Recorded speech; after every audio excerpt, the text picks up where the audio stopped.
Sveiki, turbūt jau girdėjot, kad birželį Šri Ravišankaras lankysis Estijoje ir noriu pakviesti jūs važiuoti kartu. Iš Lietuvos mūsų tikrai nemaža grupė, kas automobiliais, kas yra autobuse vietų irgi gali dar registruotis, važiuoti kartu autobusu. Žodžiu, paskutinę kursų dieną mes paminim Šri Ravišankarą, ar ne, kaip įkūrėją šitos organizacijos, Sudarshankrijos, žodžiu, pradininką.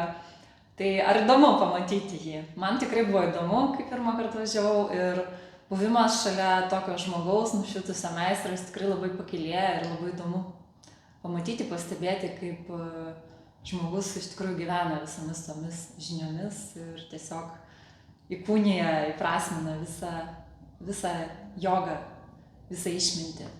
Tai nepraleiskite tokios progos, tikrai nuoširdžiai kviečiu. Man asmeniškai kiekvienas susitikimas su Šri Ravišankaru atveria naujas galimybės pažinti save.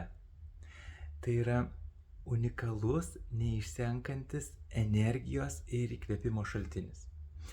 Atsiranda aiškumas šiame painiame ir pilname apgaulės pasaulyje.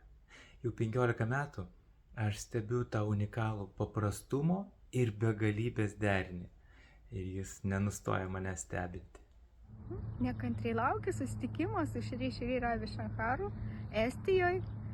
Tai nuostabi patirtis pabūti šalia dvasinio lyderio, taikos ambasadoriaus ir pajausti tą buvimą šalia jo ir begalinę meilę, kai minioje žmonių jauti tik dėkingumą, nuoširdumą ir begalinę meilę, beaistrišką meilę.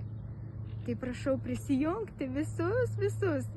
Ir būkim kartu su Šri Ravišankaru. Ramybė, džiaugsmas, meilė ir autentiškumas.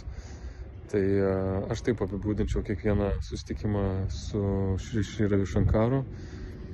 Ir šį kartą važiuoju į Estiją susitikti su juo birželio 14-16 dienomis. Tai puikiai proga, nepraleis galimybės ir kviečiu registruotis ir važiuoti. I am part of you, Islam. I am you, you are me.